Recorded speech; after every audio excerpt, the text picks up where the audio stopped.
I am Lorraine Cochran-Johnson, the CEO of DeKalb County, and thank you all for being present here this evening. In housekeeping and good order, let me begin by acknowledging my colleagues that have come out this evening. We have Ms. Shakira Johnson, our District 4 Commissioner in DeKalb County. And also this evening, I have a delegation from across the county, but I'm going to begin with the City of Tucker and Mayor Frank Amon, who is present.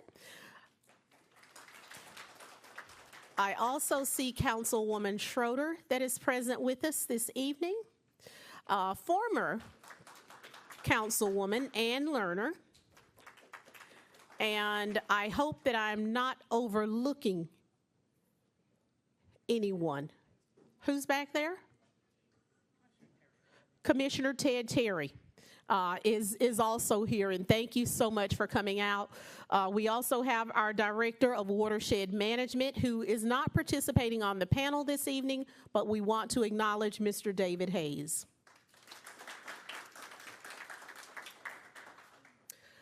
The first thing that we'll do before I begin the discussion, please turn your attention to the monitors. We have developed a presentation that will, no pun intended, prime the pump for the conversation we're about to have, okay?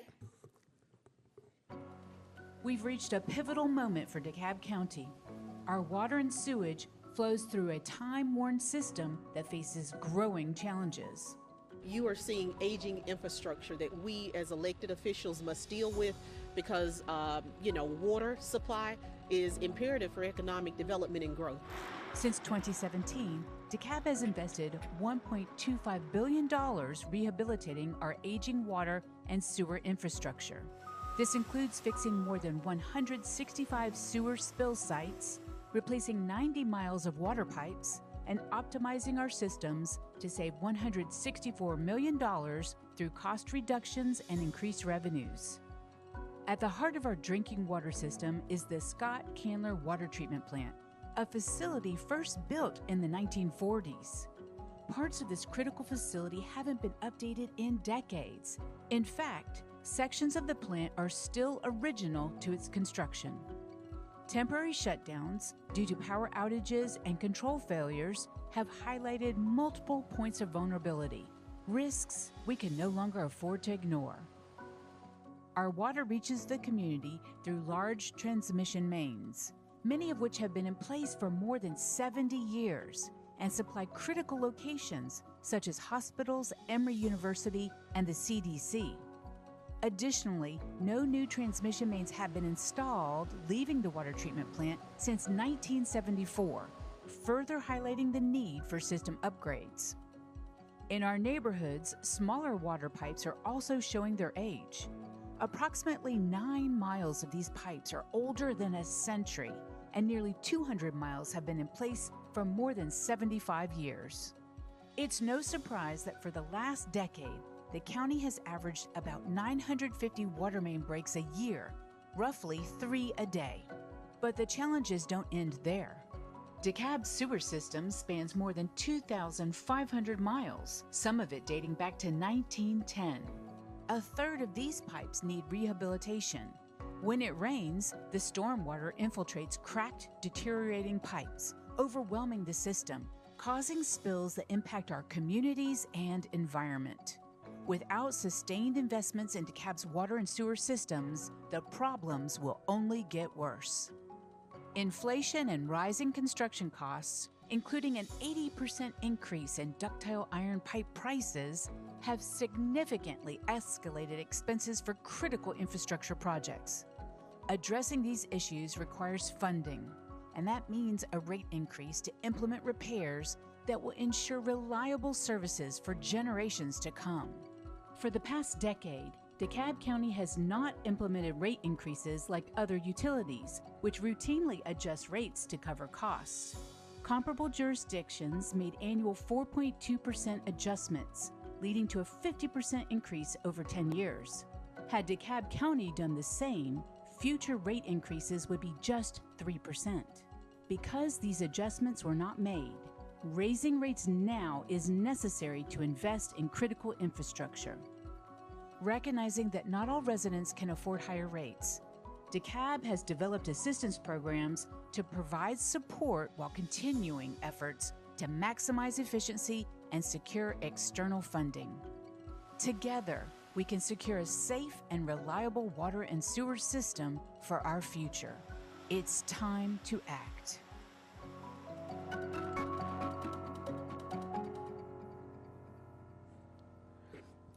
Thank you all so much. Hopefully, often we say that one photo is worth 1,000 words, but what you saw there, we hope will give you context as to why we're here. I also see that we have been joined by 2 additional commissioners. Well, I think I did acknowledge you, Commissioner Terry, but also Commissioner Robert Patrick has joined us from District 1. This evening, you will hear from the experts. I'm going to ask Maria that you pass me your slides.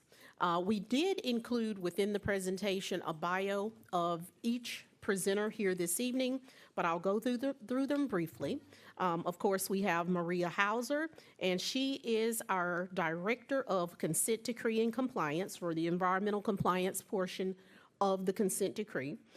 She is the first Director of Environmental Compliance that DeKalb County has ever had, as well as the Director of our Capital Improvement Program. I want to be very clear that for several decades, DeKalb County did not engage in capital improvements. For well over 40. There was no ongoing maintenance of our water and sewer system during that time. Maria has an undergraduate and graduate degree in mechanical engineering from Georgia Tech, and as well as a master's in business administration from the University of West Georgia. She's also an attorney who practiced environmental and natural resource law prior to joining DeKalb County. This evening, we also have presenting DeKalb County's first Chief Development Officer, Jacob Vallow. Jacob is a resident of DeKalb County, and he serves as our first development officer. He brings more than 25 years of experience in both the public and private sector to his role of moving forward infrastructure, community development, as well as economic development projects. He spent more than 19 years in commercial real estate development roles, as well as investment and the procurement and raising of capital funds. Mr. Vallow also serves has previously served as the general manager of MARTA, where he was directly responsible for transit-oriented development, as well as public-private partnerships, real estate, and public art activity, all fell under his authority. Prior to joining the county, he was the chief investment officer of a family-owned real estate portfolio which focused on the revitalization of key transit-oriented assets in downtown Atlanta. This evening, we also have Mr. Robert Ryall, who is with Arcadis. And Robert has served in the water industry for over 25 years.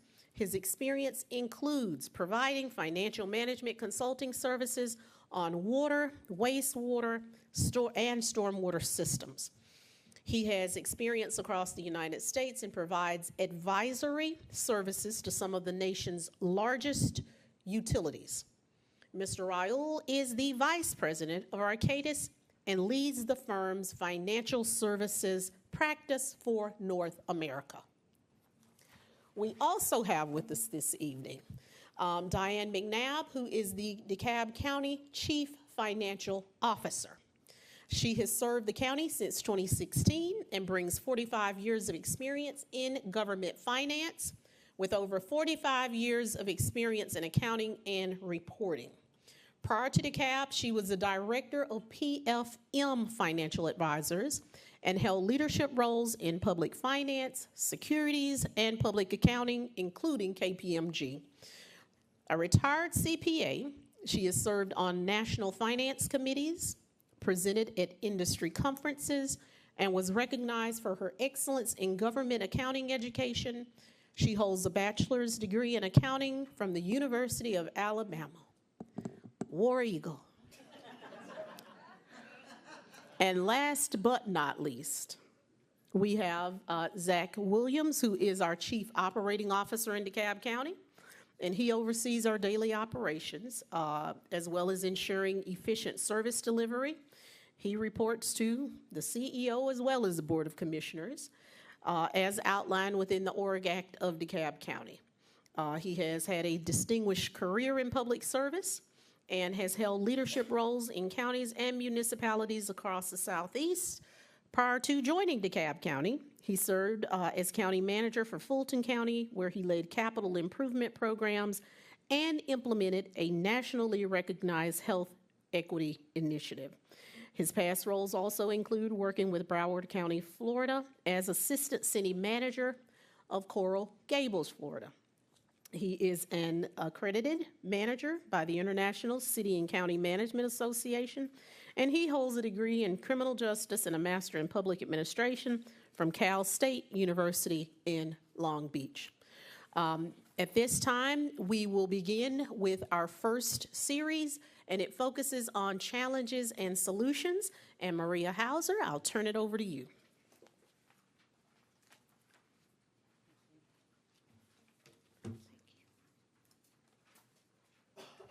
Thank you, CEO Cochran-Johnson, and good evening, everyone. It's a pleasure to be with you to share about some of the challenges in our water, wastewater systems, as well as some of the solutions we have come up with.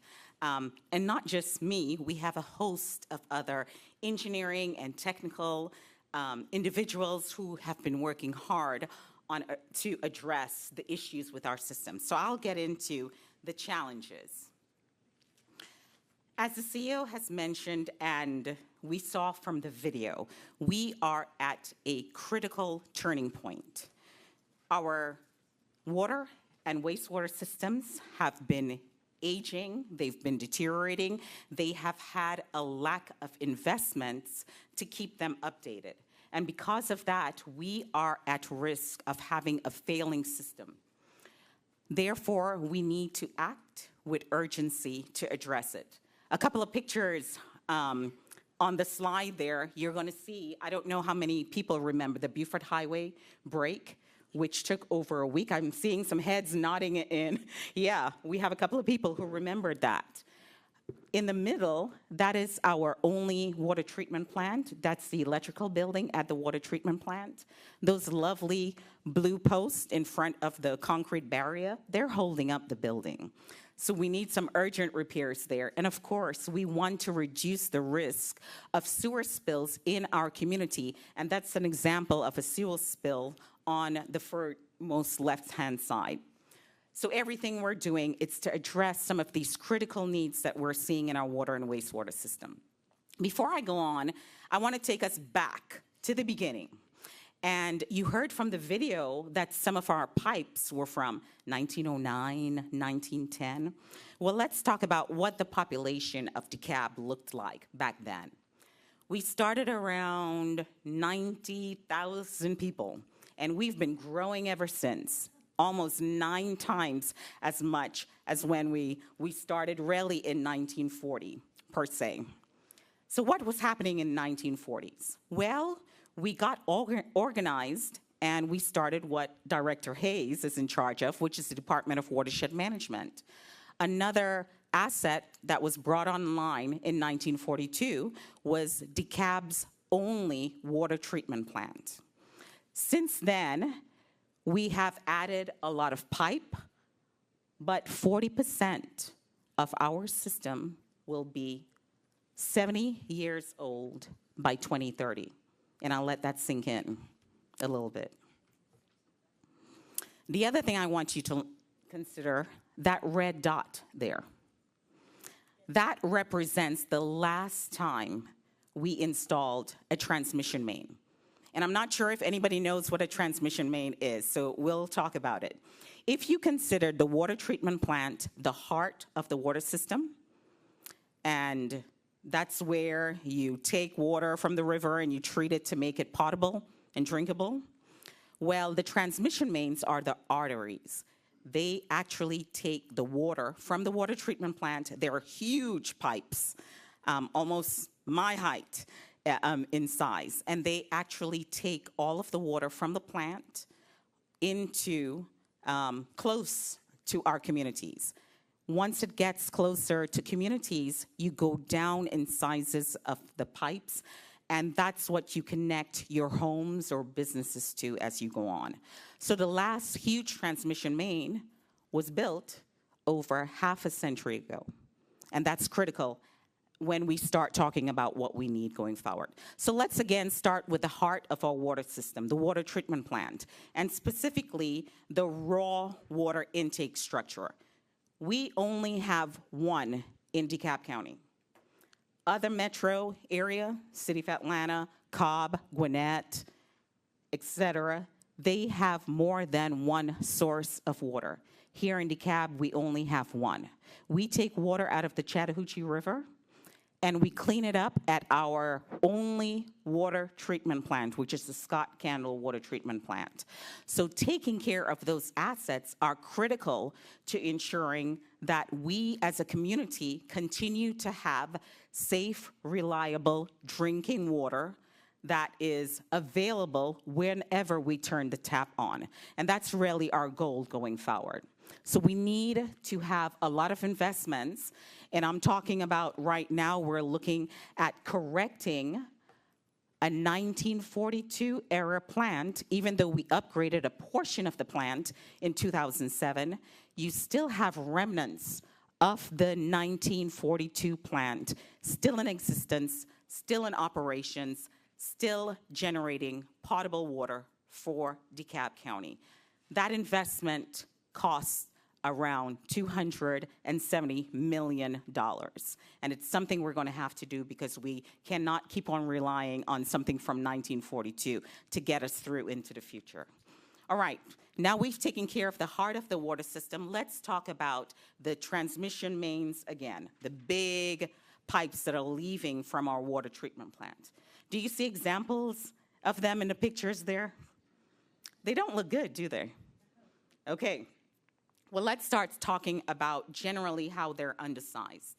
Because we have not invested in another transmission main since 1974, half a century ago, they are now undersized. Remember how the population grew, that initial chart I showed? There, our population has grown tremendously, yet the size of our transmission mains have not kept up in the growth that we're seeing in DeKalb County.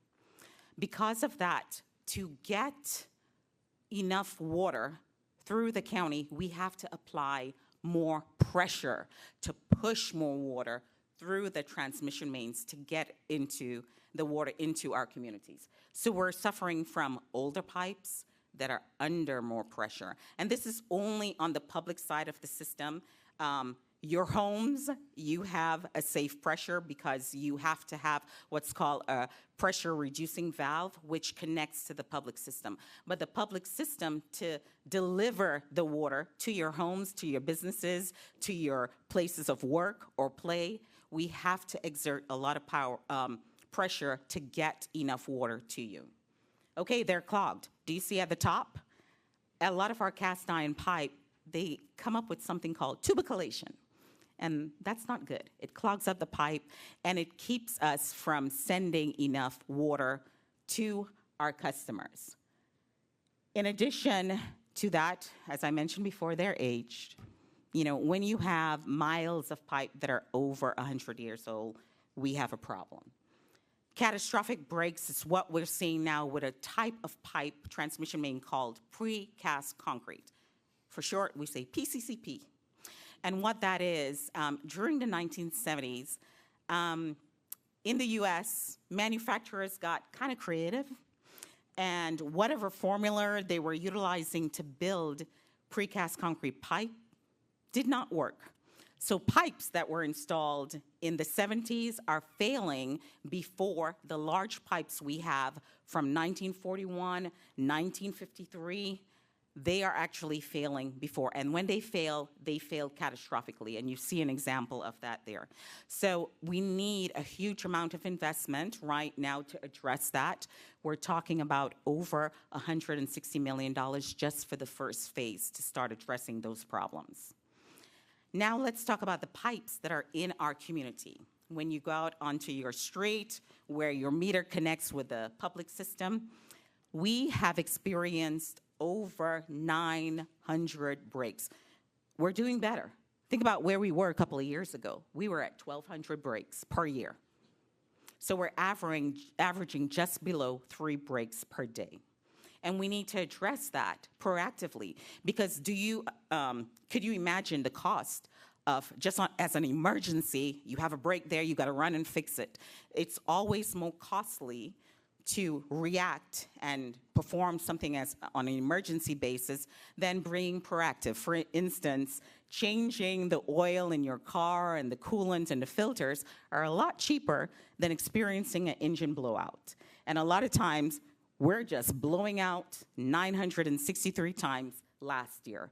So there's a significant amount of investment that we need, not just over a 10-year window. We are recommending $71 million per year to replace a lot of the pipes there. And it's still, even at that funding level, it's going to take over 20 years to accomplish that throughout DeKalb County. Let's switch gears from the drinking water system.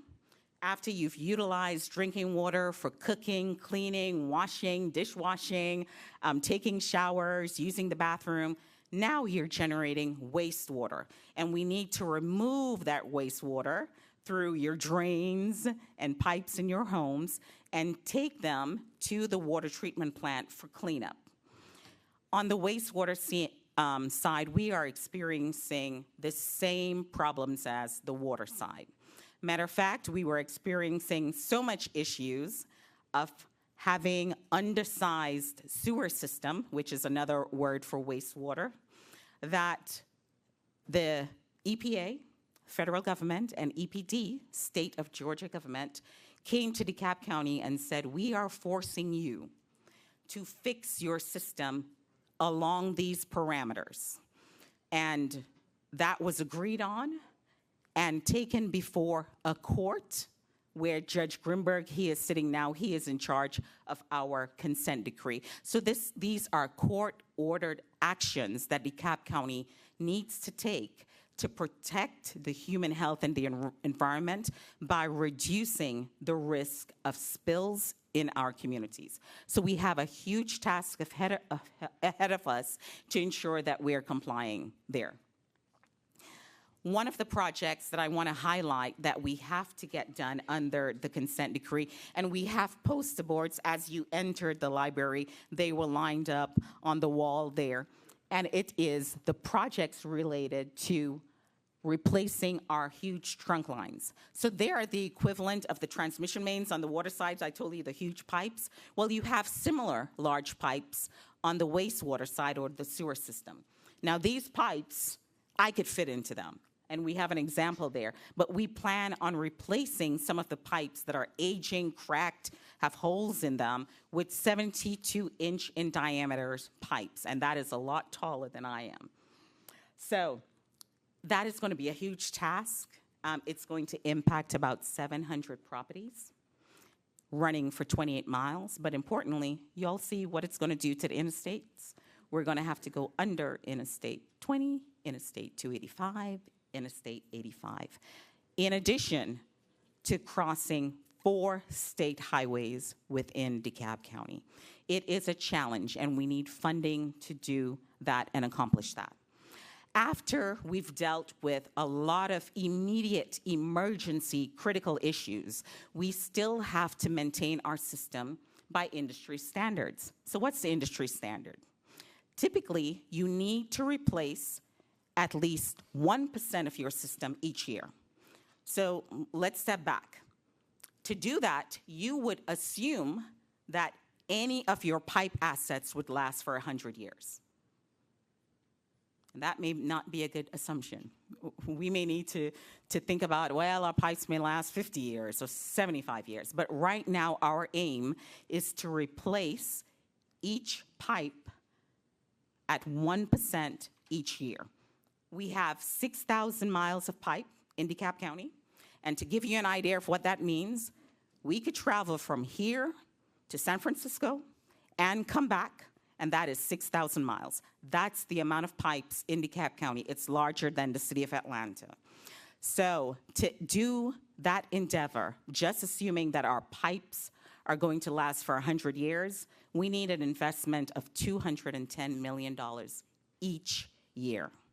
As you could see, there are a lot of challenges ahead of us to ensure that we have safe, reliable drinking water, and that we are cognizant that we are not negatively impacting the environment by allowing spills of sewage to take place. And because of that, we need your help and your buy-in as we go forward into investing in our system.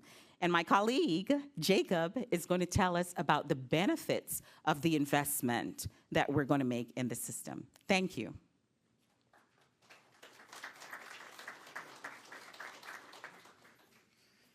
All right, good evening. Good to be with you all. As mentioned before, I am a resident, and my wife and I are raising a family here in DeKalb, so I am a constituent as well. We also have family in Tucker, by the way. What I wanted to talk to you about today is this idea of an investment. I've been managing capital most of my life, both public and private, and I take the word fiduciary, very important. It's a very important part of my vocabulary, and we all do as well. And I'm honored to be part of this team because the courage that the CEO has had just in the last 30 days to bring this forth is really impressive, at least to me, because it's a difficult issue to deal with. But there's been a lot of rigor, a lot of analysis and due diligence in what we're presenting today. But when we use the word investment, you notice we're using the word investment, not spending, because we're expecting returns from this, both economic but also social returns. And of course we want, do it? Oh, click, yeah, sorry. There we go. I won't read this verbatim, but from a social return perspective, you know, we want to continue to have great public health in the county. We want to increase the public health in the county. We want to increase the community development assets we have in the county. And having a strong water and wastewater system is really important to make that happen. We want to continue economic development also in the county to generate more tax revenue so we can invest back into the community.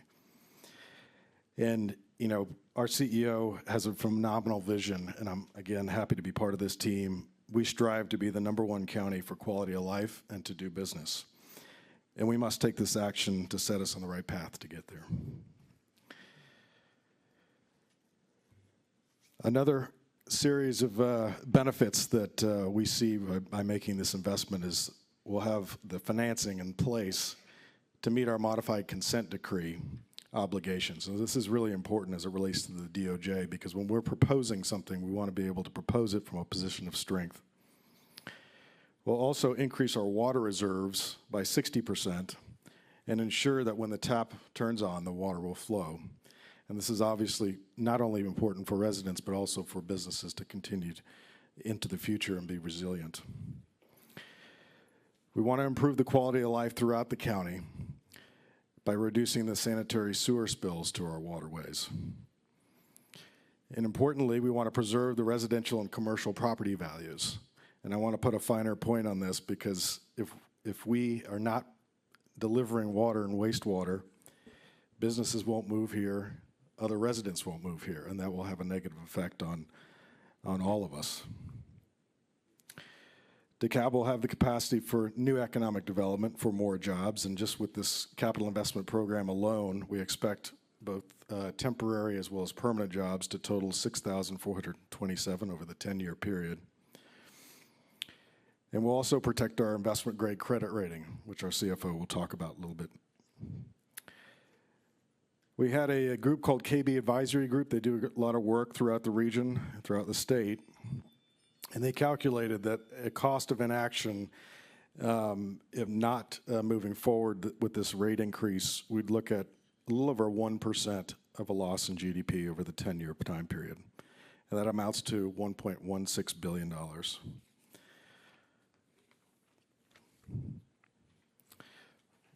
Finally, I'm just drawing your attention to our largest ratepayers, which are on the right hand of the slide. You probably can't see that the font is tiny. My eyes aren't that great either. But it also is right next to the largest employers in the region. And so we just wanted to really demonstrate how important this is, not only for public health, but also from an economic perspective for the county. I'm looking forward to the questions coming up. I know my time is up, but look forward to hearing my colleague address the next series of slides. Thank you.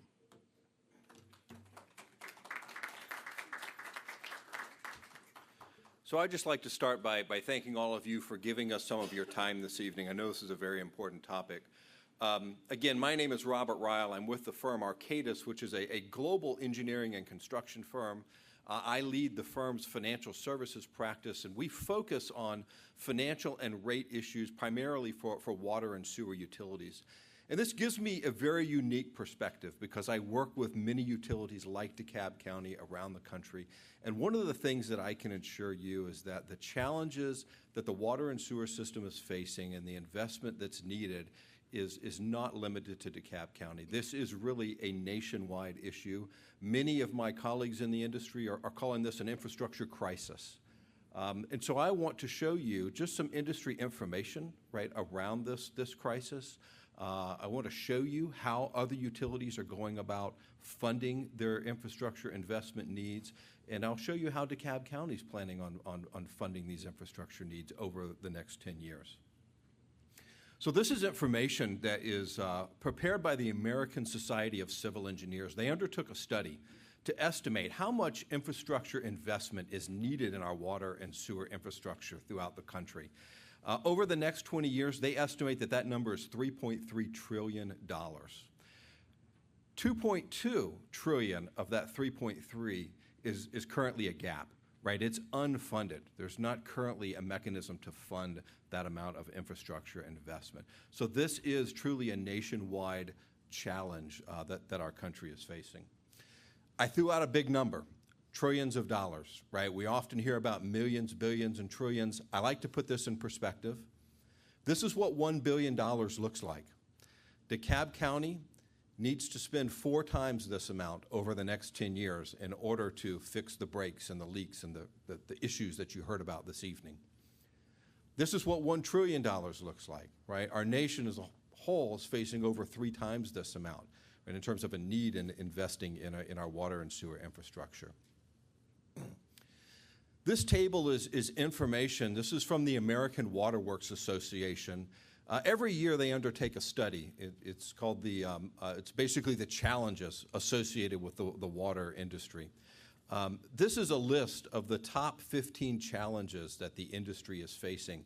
And what I find to be very enlightening is that 5 of these top 15 issues are related to money, right? We see financing for capital improvements, financial stability, the need to raise water and sewer rates. You would think challenges would be pumps and pipes and plants and water supply, and certainly those are the challenges, but the real underlying issue here is funding these infrastructure investments that are needed. This is information. This is from the same AWWA survey. They asked respondents, this is a survey of their membership. It's a very predominant industry association. But they asked utilities, how are you going about funding your infrastructure investment? And this is a list of the ways other utilities are going about this. And I'll start with number 2. We're using grants. DeKalb County has secured federal grants, and they've used those as part of the infrastructure that's been completed to date. State revolving fund loans. These are low-interest state loans. DeKalb County has secured many state loans. Bonds have been issued. Reserves have been used. Operational savings, $164 million, I heard in the video, of operational savings that have been identified and achieved. WIFIA resources. This is a low-interest federal loan program. The county has secured over $500 million in low-interest loans in order to make investments in the water and sewer utility. They're looking at securing a 3rd loan. But the one thing that has not yet happened yet is rate increases. And I can tell you that to fix the breaks and to fix the spills, that's not going to be achievable without increasing rates and generating additional revenue. The county has done everything else, right? They've done everything else except raise rates. So this is a summary of where, right, the money is planned to come from, the $4 billion over the next 10 years. It's the same sources that I mentioned previously. There's grants here. There's a little bit of tax revenue. There are low-interest state and federal loans, and there's bonds, right? There's a need to go to the bond market in order to achieve this funding.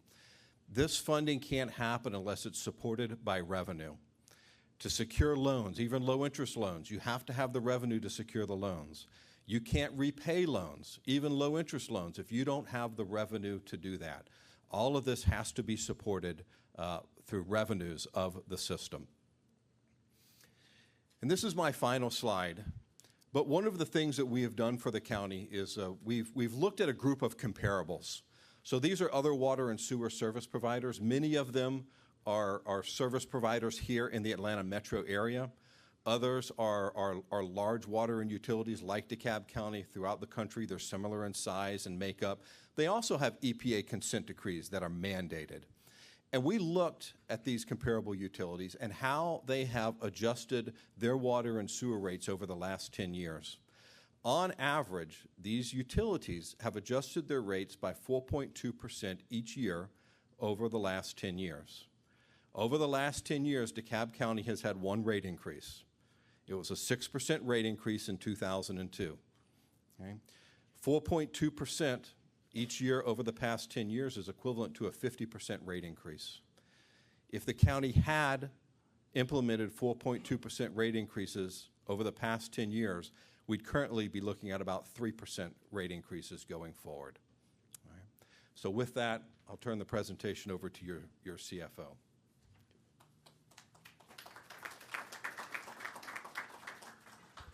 Get it way down here. Thank you, Robert, and good evening. It's great to be here. I'm going to talk to you about sort of where these rate increases, where our money goes, what our revenue goes for, and why we need these rate increases. Our proposed rate increases take into consideration the funds necessary to efficiently operate our system. That's the first place the money goes. We have to operate the system first. Then the next thing we have to do is pay debt service on all our outstanding debt. Then we get to invest in the water system with what's left, including our consent decree requirements. So one of the first things we do is meeting the contracts that we have with our bondholders and our lenders. They require that we have certain minimum revenue levels so that we can assure them that that debt service will be paid every year. They also ensure, they give us this flow of funds where we have to spend it on operations first, then we spend it on debt service, and then we spend it on improvements. So one of the things that we do internally in order to meet those bond resolution requirements is we establish metrics of goals that we want to meet, the minimum days cash that we try to keep on hand, the net revenues that we want to achieve on an annual basis. So we don't just hope we're going to meet them. We actually establish metrics and look at them every month and ensure that we're meeting our requirements. Now, what this does ultimately is help us to maintain our bond ratings. Bond ratings are sort of like your credit score. It tells anybody who's buying your bonds or somebody who is going to lend you money what your credit worthiness is. We've got a pretty good credit worthiness. We're a AA2 by Moody's. That's considered a high-grade credit. But higher than that is AA1 and AAA. So we feel it like it's very important that we at least maintain that AA2 credit rating, and that allows us to borrow at very cost-effective interest rates. So it's very important for us to continue to maintain that rating. The lack of rate increases we didn't have in 2023 and 2024 could put those ratings in jeopardy. Our ability to go forward and be able to show these rating agencies that now we have rate increases in place is going to help us to maintain that. Then the last thing that I wanted to mention as far as what we do with the program is with the money, and the last thing I mentioned was we use cash to also fund our capital needs. We can't borrow 100% of what we need. Just like when you go buy a home, they're going to require you to make a down payment. So if you saw Robert's pie chart, we're using about we're paying down about 16%. Now, I would love to see us at 20%, but we're at 16%, and that's a good number. So we basically pay cash for 16% of our improvements, and the majority of it is financed with GFA loans and WIFIA loans and bonds, and then we use any grants that we can receive, we use those as well. Now, the annual rate increases are going to help us to maintain that rating, which lowers our interest cost. If our rating drops, our interest costs go up. It's also going to help us stay in compliance with all of all the requirements of our bond issues, and it's going to fund our capital program over the next 10 years. Now, this shows what our historical rate increases have been. You can see that going back a little over 20 years, we had a rate increase in 22, then we skipped 2 years. Then we had a 22% rate increase and skipped 2 years. Then we had 7 rate increases in a row of 16% a year and 11% a year. And then starting in 2015, nothing. Till you get down to 2022, and we had 6%. So what you can see here is we were not even keeping up with inflation. So based on rates from 2014, we were funding all of our operations, and of course, as we all know, costs go up every single year. The cost of our operations go up every single year. We have absorbed those costs every single year. And you can see a little dot chart just shows you where those increases are, and over on the right-hand side, you can see where they've been lots of zeros. Now, this is our forecasted capital spend that gets us to a $4 billion capital program from 2025 to 2034. And the annual rate adjustments below that of 10%. Now, moving forward, in addition to rates, what we're doing to minimize those rate increases is applying for low-interest loans. We want to complete the Water First designation in 2025. What that'll do is that'll allow us to borrow money from the state 1% lower than their regular rate. We apply for the state loans through Georgia Environmental Finance Authority, and we apply for every single one of those we can qualify for. They allow us to get up to $25 million a year previously, and we were even able to borrow $50 million several times. Right now, they have rolled back that, and they're limiting us to $10 million a year. So that's put even more pressure on our necessity to issue bonds. We're applying for our third WIFIA loan. That's a federal loan.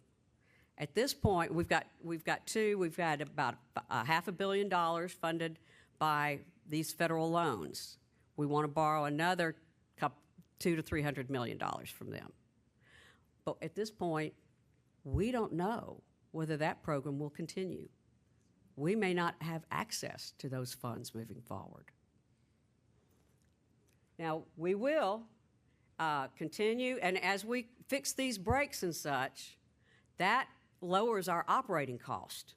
Not only does it make our water safe, et cetera, it lowers our operating cost because we're able to fix our pipes and we don't lose as much water through those pipes.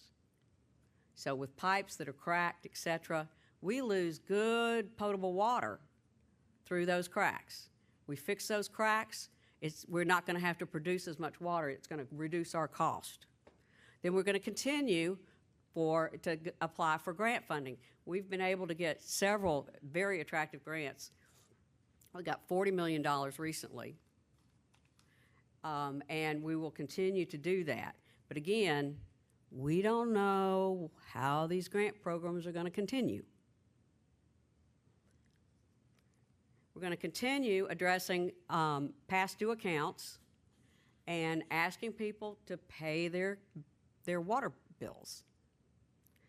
We're going to do that for our residential customers and our commercial customers. And so that concludes my presentation. And I'll turn it over to Zach, who's going to talk about what we're going to do for our less fortunate customers. Thank you, CFO McNabb. I appreciate it. Yes, so I have the, first of all, I'm Zach Williams. I'm the Chief Operating Officer. And it's my honor, privilege, and pleasure to present to you some of the programs that we have put in place, or we're putting in place, to assure that we recognize and account for the reality that in many instances people are economically challenged and don't have the same ability to pay, right? And we recognize the importance of not only having a functional and viable water sewer system, but ensuring to the best of our ability that everyone has the opportunity not only to contribute, but to have water being provided. So there's two particular programs that are really known as discount programs. There's no better way of saying it. They're discount programs, and they offer a 10% or 25% discount for income-eligible residents. For those residents who are of low income, they would receive approximately a 10% discount on their water sewer bill. And those who are very low would receive approximately a 25%. And what that translates to, in 2025, a family of four, and these are HUD-related guidelines, a family of four, $54,000 a year would be considered low income, and $35,000 a year for a family of four would be considered very low income. And so what we have done is designed a program that will recognize the challenge that is presented, and as the bills or as the rates increase, they would not be affected in the same manner as those who are not income eligible. We also have a program that is based on customer donations. And that's a program that many utilities have where people can donate a portion of their bill, or after they pay their bill, they can donate additional funds. And persons who have a challenge, really it's going to be more of an acute incident. So a one-time or a very infrequent need can apply and receive funds to assist them in paying their bill. That would not be income eligible. That's just a reality that many people face from time to time where something comes up, right? And they need a little help. And so what we want to do is ensure that we have programs in place to offer a little help. Also, we're looking at creating extended payment plans. In many instances, people have bills that have accumulated for whatever reason, right? Bills that are not in dispute. We're all in agreement that this is what is owed, but it's just challenging to meet that payment in one fell swoop or over, even over 6 months or a year. We're going to be implementing a program that allows up to 7 years to pay those back bills. That's recognizing that we're trying to be as accommodating as possible to get people who can pay to pay, but not create a circumstance where they're choosing between paying their water bill or paying their rent, or paying, the other real life situations that we all face. We also will be implementing a customer amnesty program. And so this would be for income eligible residents who maintain their bills and stay current. And after a period of time, you'd have to be current for at least a year. Then we can negotiate past due bills, and there would be some bill forgiveness for past due for old bills, assuming you are engaged, you are paying, right? A program we implemented starting back really about 5 years ago, really with the onset of COVID, was a repair to private residential infrastructure. That's something that has governments traditionally have stayed away from, right? Not wanting to pay for repair on private property. something we recognized that time and again we would review these bills and they were exorbitant. And they would continue and continue, and we would reach out to residents and explain, hey, you have this bill, we have to do something. In many instances, what the situation was is they couldn't afford to make the repairs. They still needed water, but they had these underlying issues, these repairs to their water system, typically a leak, maybe whether it's within their home or external to their home, but a leak on their side of the meter, as we say, that would cause these bills that just keep rising. So we've implemented a program that allows for the repair of private residential infrastructure. That's something that we're tremendously proud of, and that's something that we will be continuing and expanding as a result of implementing these rate increases. Another thing is the Office of the Customer Advocate. We have heard over the years, and many of you may remember, and I'm going to take us back a decade or so ago. I don't want to go there very long, but a decade or so ago, you will remember the water bills, right? It was just completely, and I'll just say it, it was completely out of control. And DeKalb County as an institution had lost the confidence of the electorate, of the residents. Because time and time again, people would say, I have this high bill, and what would we say? Sorry, yeah, yeah, or you got a leak, right? And that was the rote answer. We all recognize that that was unacceptable then, and it's unacceptable now. So what we have learned from that, and we have not only gotten better, and the CEO may have mentioned how far we've come in terms of the number of complaints and disputes. So that bygone era, thank God, is bygone. But what we are looking to do is implement an Office of the Customer Advocate to assure that residents recognize that if they have a dispute, if they have an appeal, that it's not, just coming to the government, if you will, and you will not simply get a rote answer. You're going to have someone who is looking into it, and you have that now, but we're going to ensure that we build that into our system, okay? And so that's the Office of the Customer Advocate.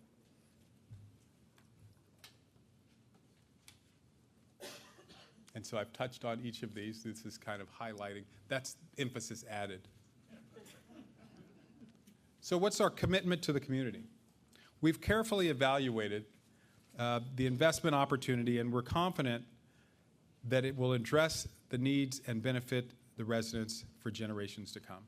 Director Hauser did an outstanding job of articulating the need, right? We made it crystal clear. We have one water treatment plant, right, that serves the entirety of the county. We have aging infrastructure. We have water mains that are, from the 40s. So the need is crystal clear. Robust methods are in place to ensure responsible management of the funds. Chief Vallow talked about how important this investment is, right? That we're making an investment not only to the quality of life, but we're making an investment into the future of DeKalb County. That's what we're looking to do, to ensure our economic viability and to ensure that we remain a top quality place to come and to locate your business. And we do not leave $1 billion plus on the table because we didn't invest in our future.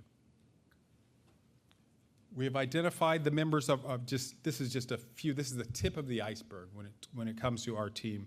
We have a very experienced team, a very deep bench, if you will, of professionals in the watershed management department and our finance department. This is a county-wide effort, and this is of county-wide importance. So the resources are available. The professional staff, the consulting staff are all ready, willing, and able to execute on this. And so finally, we're going to pledge to maintain transparency, right? What's one of the most difficult things that governments have is what's going on behind the curtain, okay? The CEO has made it crystal clear from day one, we are going to get out to the public. We're going to have conversations like this. We're going to be absolutely and completely transparent, right? And so what we know, you will know.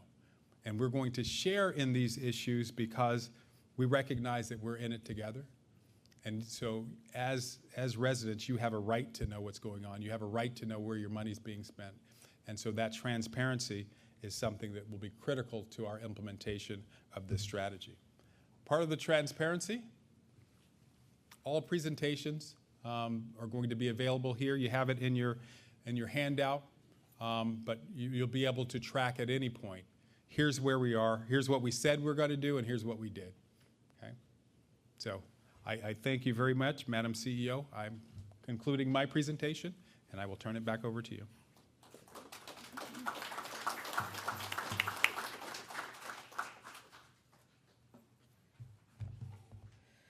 Let me say thank you to the panel members. We are right on time. We estimated 7 p.m. and at this time what we'd like to do is answer questions that you may have. I know that there's a lot of questions often, but I want to be very clear that, you know, this evening we're here because this is a matter of public health, and DeKalb County is truly at a critical state. I'm sure you've not heard what we've said previously, but at the end of the day, we have a responsibility to provide for your public health and safety. And when we have a gap, and in our case, of course, we are applying for WIFIA, which is Water Infrastructure Finance Investment Act, as well as GEFA, Georgia Environmental Finance Investment Act loans. Beyond that, bonds. But what's left, we must distribute amongst our ratepayers. And you've heard it. DeKalb County has over 6,000 miles of pipe. And at this point, 40% of those pipe are 70 years or older. We're also limited in our ability to grow. Because we are under a consent decree, and we entered into that consent decree in 2011. We did not take meaningful action until 2017. We had our first modification in 2021. And now, of course, we are here. And we in DeKalb County, I cannot emphasize this enough, we only have one source of clean water. We are the only major county in the metro Atlanta with one source, and that's Scott Candler. And it is at a critical state. I want those of you that are sitting here this evening to understand what I do. If Scott Candler should go down at any moment, across DeKalb County, we have between a 3 and 5 hour water supply. You may be out of water before you're aware that you have none. And this is not to incite fear, but I need everyone to understand the gravity and magnitude of what we must do in order to expand water capacity in DeKalb County. So our transmission mains are too small to service your homes. We have not updated those mains, however, the growth has continued. So we use pressure to get you that water. But in so doing, it places stress on our pipes, many of which are pressed concrete pipes. So with that being said, we have walked through where we are. Our infrastructure is at a critical level, and it is going to require an investment. As we put together, after getting there on January 2nd and understanding exactly where we were as we put together these presentations, it was, you know, very eye-opening to me that over the past 10 years, we've had only one rate increase. And when you look across metro Atlanta, DeKalb County, whether it's metro or on a regional level, we have not raised water rates at the same level as our counterparts or on a national level. So we're here now, and we are requesting a 10 by 10, but I want to be clear, the 10 by 10 is the recommendation of our technical partners, Arcadis, AECOM, several groups working together based upon a $427 million revenue generation that would be utilized to produce the work that you see here. Based upon our consent decree, we need in-ground, in-basin storage in the south side of DeKalb. And also we're required to complete the remediation of a certain amount of square feet of linear footage each year. So With that being said, at this time, we do have questions, so we'll go ahead and take these. And as I'm reading, we will pose them to, please pass a card. We will pass them along to our panel members, and we will do our best to get through every single question we have. So the first question is, what other infrastructure areas has DeKalb been ignoring for decades? Who's responsible for the lack of proactive thinking? What infrastructure areas has DeKalb been ignoring for decades? Let me say that as it relates to ignoring, in 1985, the enabling legislation that allows us to have SPLOST, the Special Purpose Local Option Sales Tax, was passed. However, DeKalb County, Georgia, did not have a SPLOST program that was implemented until 2017. For over 30 years, we did not generate the revenue through the tax dollars to invest in the sidewalks or the roads. Now, I'm not standing here to say, but for the sins of the father, because until you have a fiduciary responsibility to understand from where you need to tap to generate money, we have worked with what we've had in-house. And I want to be clear, DeKalb County government is no different from your home. We do not generate money from sanitation. We have done for a long time, we provide services at a structural deficit to the county and to the benefit of the people. And that is what gets you here today. And that is why over the years you've not seen sidewalks. And that is why over the years you've not seen us address infrastructure. Because we didn't generate the revenue that we needed to truly take care of DeKalb and be proactive. And in all honesty, we're here today, we're now under a consent decree. And that federal consent decree with both the EPA, EPD, and the Department of Justice requires us to take action because of our failure to do so for so long. I cannot go back, but I definitely can stand here and you're going to know what is necessary for us to go forward. So I apologize for what has not been done. I arrived at the Board of Commissioners in 2019. I resigned March 2nd of 2024. I returned 9 months later. And I had no idea, as a member of the governing authority of DeKalb County, Georgia, where we were with this matter.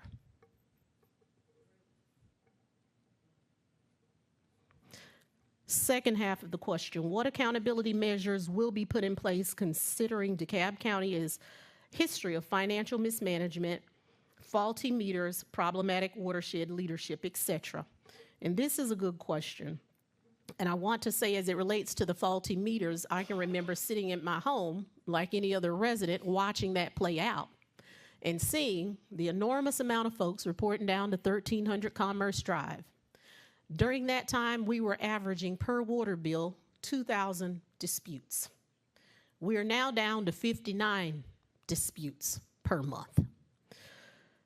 DeKalb County, full disclosure, and this does not violate, to my knowledge, any legal terms, we settled a lawsuit with the company that provided the water meters. Now, everyone in this room does business with people in good faith with an expectation that you're going to receive what you pay for. It was not for several years that we realized that we had been given faulty meters. So since that time, DeKalb County has replaced 150,000 meters and settled a lawsuit. And truly, I want to be very clear in saying I believe that plays a large role in why during this past decade we've not asked for the money we needed to remediate the conditions, because it's very hard to stand before people and ask for more when they feel you've done less and you already have a problem that's clearly visible. So I want to be very transparent on that statement. In terms of financial mismanagement, and as it relates to the consent decree going forward, I want to be clear that speaking with our Board of Commissioners as well as our law firm, that I believe as a CEO of DeKalb County that it is important for us to retain an external firm who is directly responsible for the implementation and the management of our consent decree as we move forward. Some people may refer to this, if you're in law, as a special master. But this would be self-imposed by the county. Because one thing that I understand, now that I understand fully where we are, it's very difficult to show up before the DOJ, EPD, and EPA. And it's the same group of people, and we say, oh, we're redeemed. I don't know if I'd believe it. And I don't want the stress of the responsibility of overseeing what I don't do. A wise man knows what he does not do. So the first thing we're going to do is bring in an external firm that serves as a special master who is directly responsible for the consent decree. The second thing that we're going to do is retain a company that specializes in the procurement of funding for water and sewer, so that we can make sure that we have in-house the money that's necessary at all times to facilitate and move this ball forward. Because with this consent decree, we have markers, mile markers. We don't get to set the tone for the work that's required of us. Our only responsibility is to make sure that we meet the deadline and we run the ball in for any of you athletes out there into the end zone. That being said, that is where we are in terms of doing what is within our scope to ensure that we're not here again. Now, the next question is, who will perform this work? If it goes to a bid process, how would that work? When it comes to bids and scopes and procurement, of course, everyone who bids has to go through a vetting process.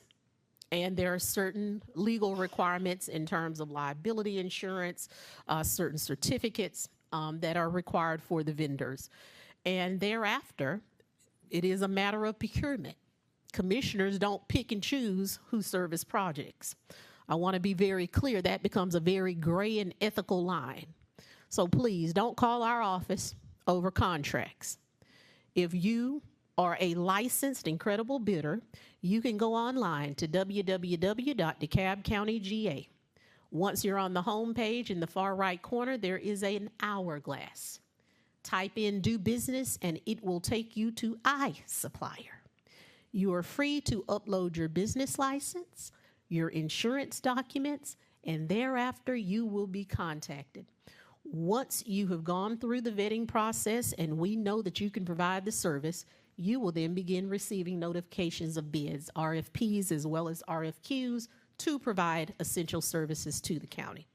So, procurement will determine who will do the work. Is there federal money available? Well, turn on the television each morning and we'll see.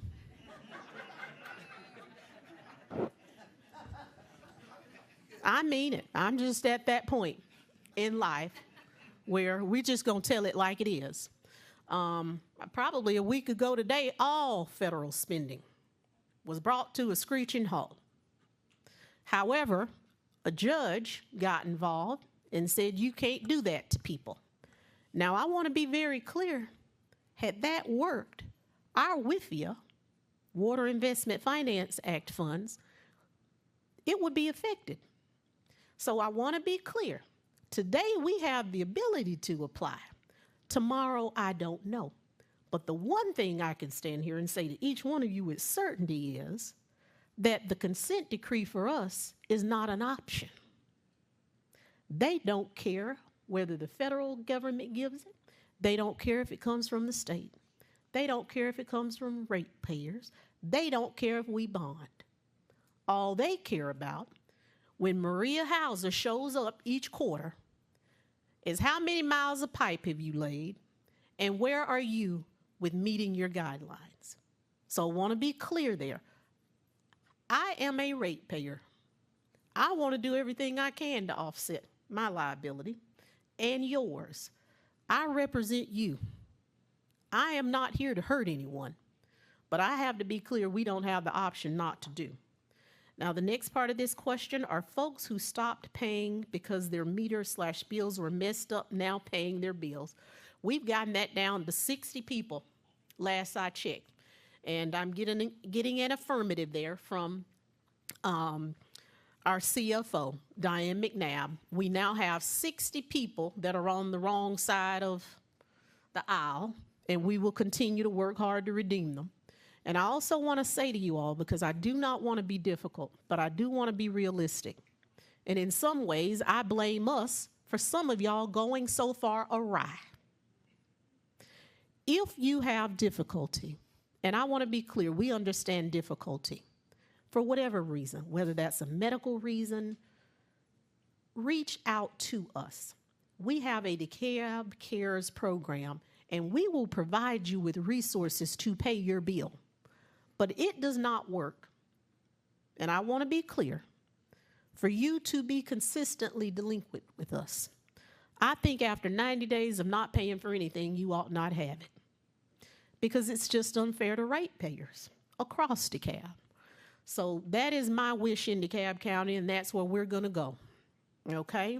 Now, of course, I realize we continue to deal with public health and COVID and so forth and so on, but at this point, you're going to pay your bill. We had apartment communities who would collect from their tenants each month. They just didn't pay DeKalb.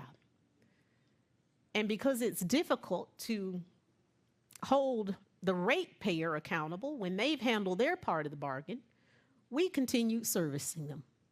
But you're on notice, that doesn't work anymore in DeKalb. You need to pay your bills. Okay, what are the plans to build a second water source? Let me be clear.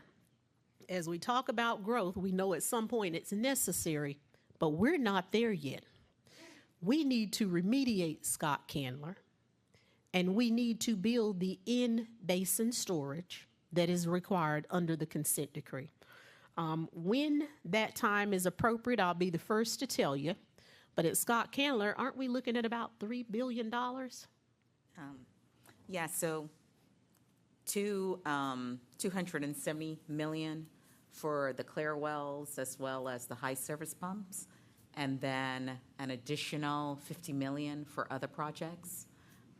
So that kind of takes care of Scott Candler, and then, of course, we have needs throughout the system beyond the water treatment plant. And I want you to stop there, because I want to be very clear here that when it comes to DeKalb,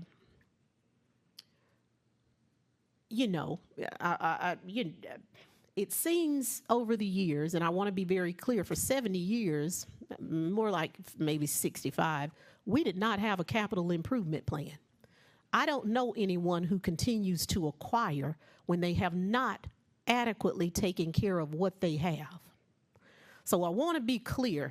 We're going to go forward, but we have to go back first, and we need to take care of Scott Candler, and we need to meet the terms of the consent decree. And I look forward to standing before you to tell you that we are building that second water supply, but we're not there yet.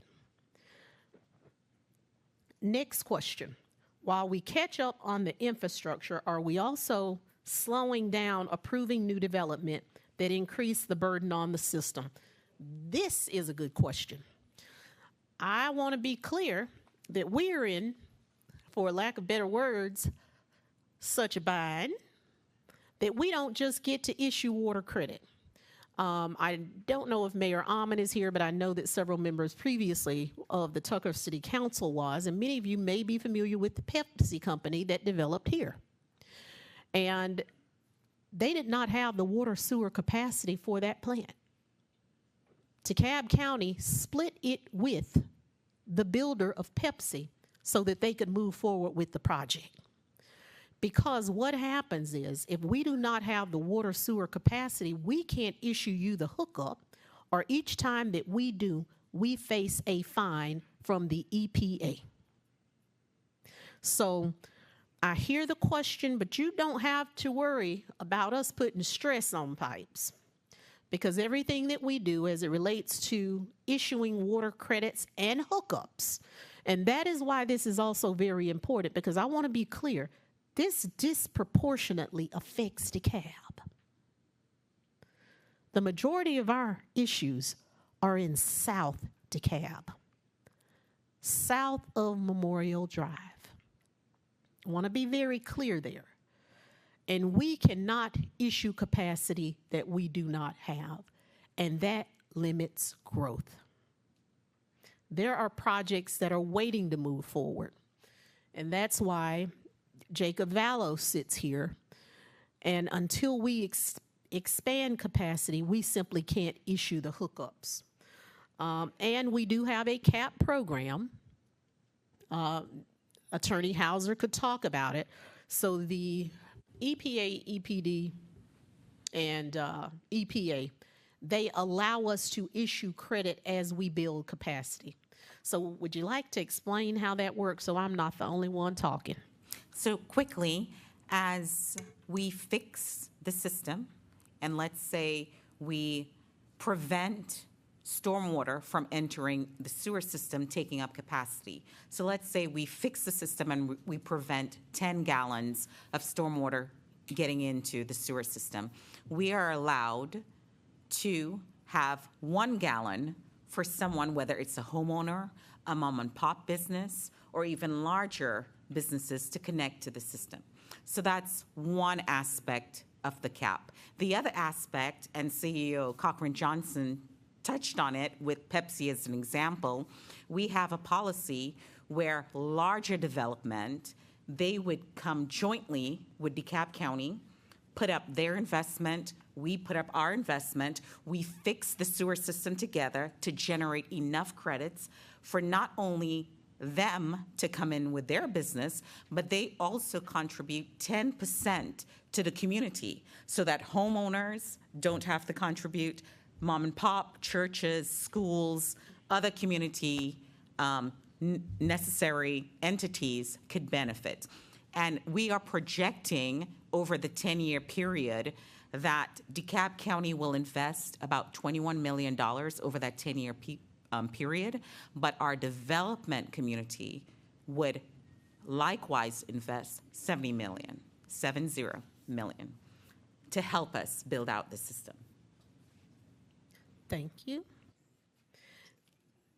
And here, okay, who is providing accountability? So this for this increase, so we don't face another situation of poor management. I think I've already shared that. We're going to have a self-imposed special master, as well as a company that is responsible for the procurement of the monies that we need and handle the entire oversight. Do we have a choice about this, or is this a done deal?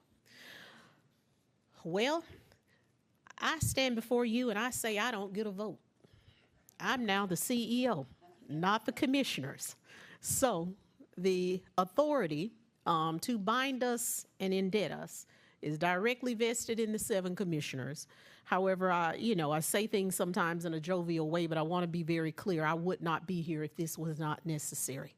Last thing I wanted to do in my first 30 days in office is report before you and ask for a 10-by-10 rate increase. But I'm here because it is not an option, it is an absolute necessity. We cannot show up before the EPA and the federal agencies and tell them that here in DeKalb County, we don't have the revenue to expand, replace, and enlarge and remediate our water system. I want to be very clear, this is a matter of public health. This is not the Lorraine Cochran-Johnson show, okay? So with that being said, it almost feels like my granddaddy used to say, I gave you a choice and you didn't have one. But what rate we come out with is out of my control. That remains to be seen. What we are asking is based upon, I believe, a 427 million generation of revenue, and that is based upon the projects that are ahead of us, our PSARPs and OSARPs. PSARPs are your Priority Sewer Assessment Rehabilitation Plan areas, and OSARPs are ongoing sewer rehabilitation assessment. And the difference is your PSARPs are priority because that's the areas where you get your SSOs, your sanitary sewer overflow. That's when you see us on the news. That's what got us here. And I want to be clear because I had to learn about water. Water has to have somewhere to go. And if we don't have enough basin storage to gather that water, that's when you get the SSO, the sanitary sewer overflow, and that's when it seriously becomes a threat to public safety. Also, what were the other rate increases for? How much of an increase are we expecting? Well, again, we are requesting 10%, but that remains to be seen. And we did outline for you guys what our rate increases have been over the years. You can see for several years they were at 16%. So this is not the highest we've ever had. It has been 10 years since we've had a water rate increase. And if you speak with our surrounding municipalities and our neighbors, DeKalb's water bill remains very low compared to surrounding areas. What does DeKalb stand in Georgia for water rates? Where do we stand? Does Georgia have the second highest water rates in the nation? Absolutely not. I'm going to refer you back to the slides in the presentation unless someone just wants to hop in. So the comparison we did was included national utilities, included utilities in the Atlanta metro area. We did look at what a residential customer is currently paying. DeKalb County is right at average. Okay. What guarantee can DeKalb Watershed Management give residents? This increase is for only 10 years. Well, once it's signed, it's law. So if it's 10 years, that's what it is. It's 10. If the Board of Commissioners should say it's 5, it's 5. What we've made is an ask, but that, of course, it still has to go through the process. Does DeKalb County have any customer similar to the one that owes Town Center in Cobb? I don't know. Right now, I'm so inundated with DeKalb, I don't know what is going on in Cobb. Unless someone else does. Okay. This has been a long time problem with so much of taxpayer dollars being watershed, some by elected officials, i.e. Scott Candler Plant, and abuse by watershed directors who went to rail, leaving us at the point. During this time of federal freezes, this will fall on the citizens that many of us can't afford. What assurances do we have that our dollars won't be wasted? Trust is still an issue. I understand. Let me say that I understand the trust is an issue, but I want to be very clear. These are designated funds. When they come in, you don't get to move them around like peas on your plate. They go into the watershed pile, and that's where they stay. And we do as much work as we can based upon the revenue that we've collected.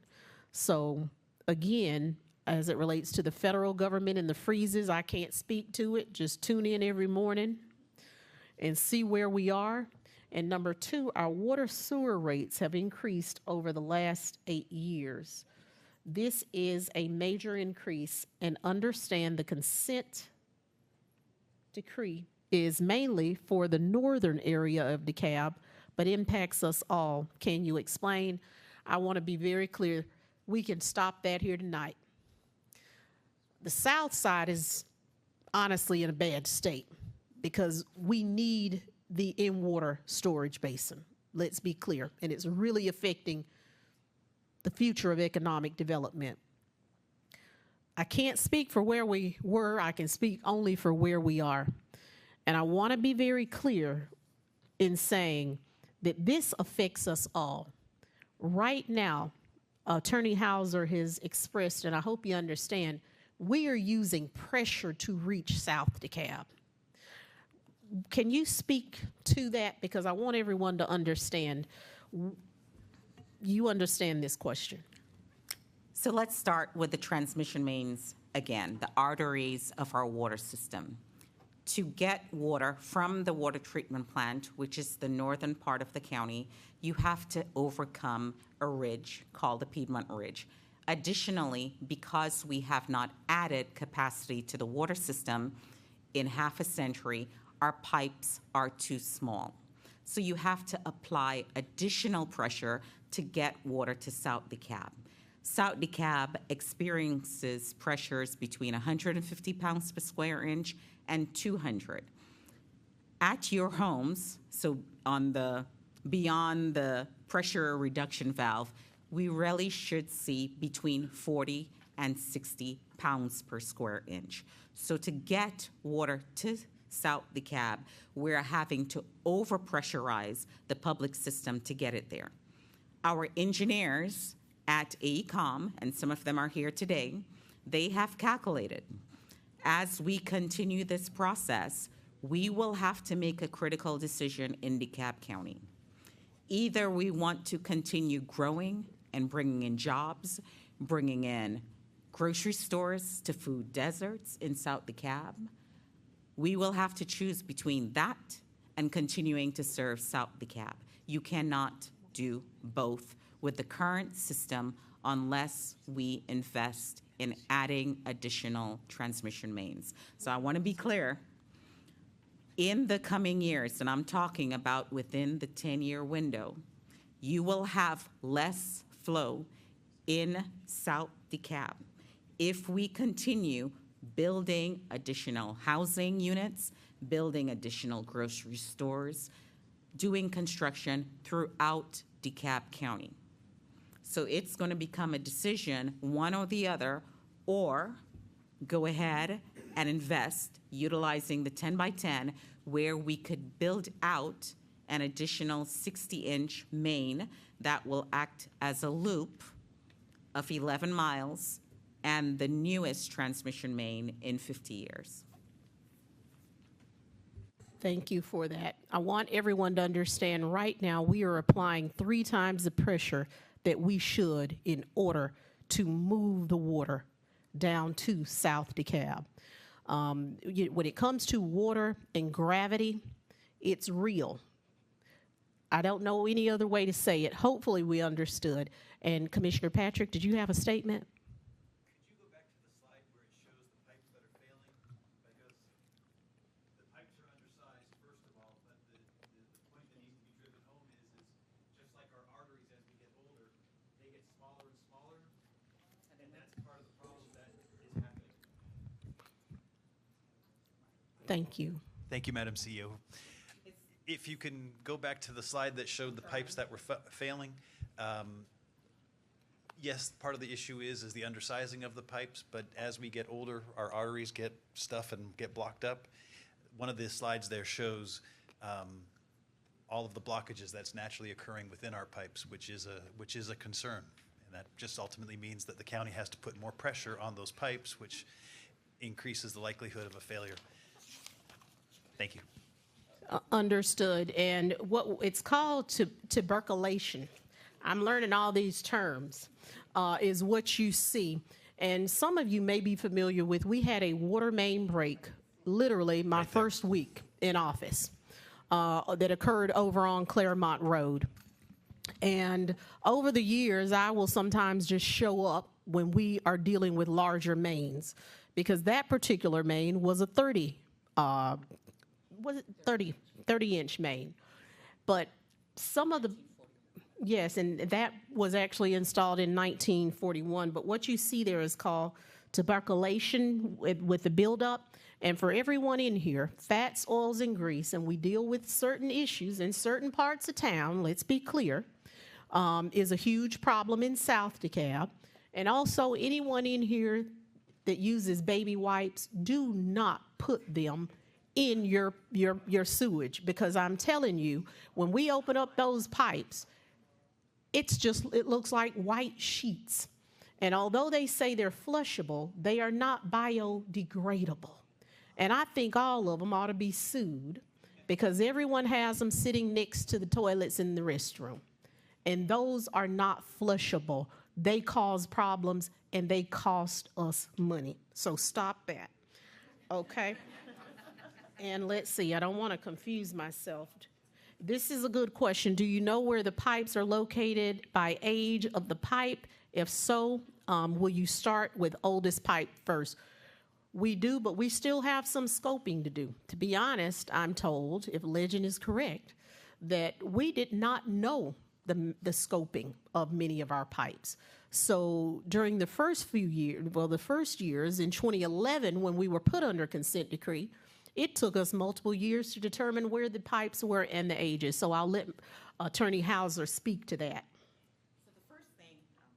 The first thing that had to be done under the consent decree was find the pipes. DeKalb County was in such a state, we had to do sewer mapping, literally determining the size, diameter, the material it was made, approximately when it was installed.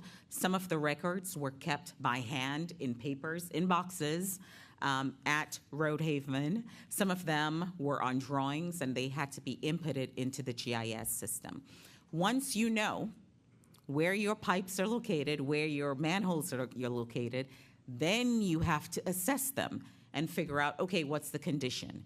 Sometimes we have pipes that are younger, that perform in a worse manner than the older steel pipes. So an example, even though the Claremont pipe from 1941 did have a rupture, you have other pipes from the 70s that are rupturing as well. So it's not just the age we take into consideration. We look at the material, we look at the soil that the pipe is in. That has some impact as well. So there's a lot of criteria that our professional engineering firms, we have several engineering firms, they utilize multiple assessment criteria on the wastewater or sewer sides, and we are at 84% of assessing our sewer side. Now, the water side is a totally different monster. The water side, it's under pressure.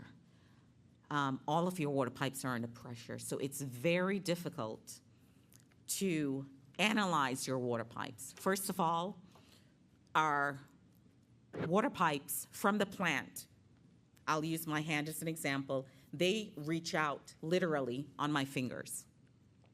How do we take this pipe offline, this transmission main, without interrupting everyone else that's connected to it? We can't. So we are utilizing technology. There are several engineers out there that are standing in the hallway before the table, and one of them, Aaliyah, she is working on alternate methods where we could have smart technology assess the size of the pipes, that we're there, whether we're getting ready to have a leak or not, but it's a challenge on the water side. We are, however, working with a contractor to determine where our valves are located, the condition of our hydrants, and how to fix them. But that is an ongoing process, and we actually have money in this proposed 10 by 10 to determine that, as well as continuing the assessment process, especially on our water side. So there's a lot of work to do. We also have a project prioritization process. We do. Where we evaluate the need, the shape, et cetera, and we score those projects, and we put them in order, worst to best, and we're going after the worst ones first. So they may not be the oldest, but they'll be the worst. And that's basically how we handle road resurfacing as well. The higher the score, the worse the road, we automatically go from the top of the list, and as a general rule, we're able to resurface about 120 miles of road, and the average cost for resurfacing of a decent road is about $746,000 a mile. We are not going to make it through all these. Now, to this was the second part to this question. Also have the pipes that were repaired within the last 10 years been logged in records, so it's not duplicated. Yeah, we're not repairing anything that doesn't need it. Believe me when I tell you, we have a long checklist, and the priority list continues to grow because the EPA, EPD, and Department of Justice, as soon as there's a spill, it goes to your priority list. So our work is not determined by us, it's cut out by other people, and it's just our job to do it. With that said, because I see hands, but I want to be respectful of everyone's time, COO Williams, that's why you get the big bucks. I'm going to pass you all these cards. And what we will do is respond. Hopefully everyone here signed in somewhere, and we will send the response to each and every person that is present here. that we have not answered, because some of these have been answered through other questions, but we simply do not have time. I know these folks have worked all day, and today was a committee meetings as well. I'm so sorry to interrupt. It's urgent that I tell you all of this. My neighbor has been stealing water for 9 years from DeKalb County, and she tapped into the water main. We suspect she was helped by DeKalb County employees. A Mrs. Ford from DeKalb County Water Management, who puts in residential meters, put a meter in for this woman, and because she was helped by employees, they covered it up. She's been forgiven almost $6,300, credited that, and given a water meter to begin to pay for water. And I tell you this because they're talking about pressure. This is very urgent. I believe, the people who have investigated this believe that many of the water mains have been breached for quid pro quo by these employees of DeKalb County Water Management. And that is why, when the pressure has increased, as they just spoke, I discovered this by calling DeKalb County Code Enforcement, who Officer Hardin told me that this woman, Kenya Cuffey, at 1770 Elaine Drive, had never signed up for water ever.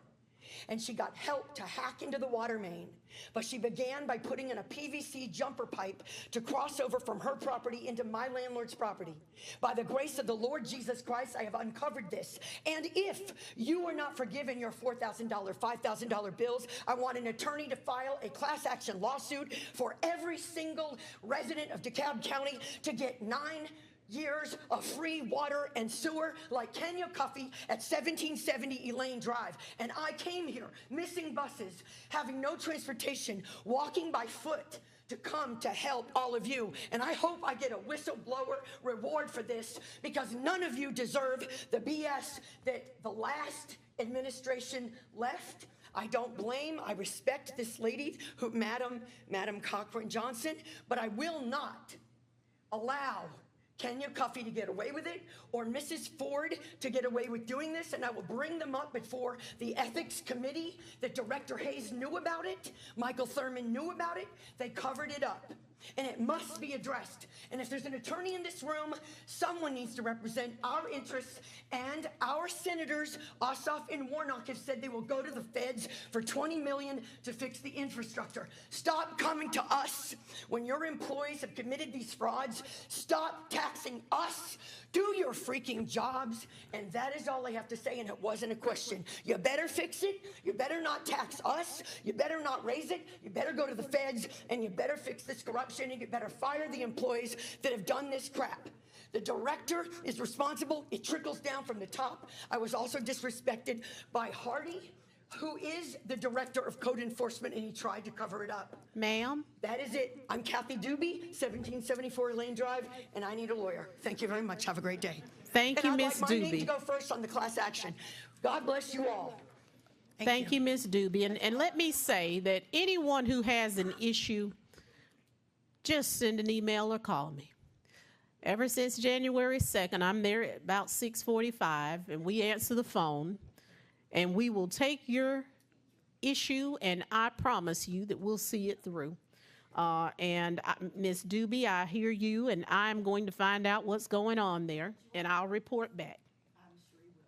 And thank you all so much this evening. I don't want to hold you any further. I know this is not the popular thing to have a town hall to increase rates, but it's my job to be as transparent as I can. Thanks.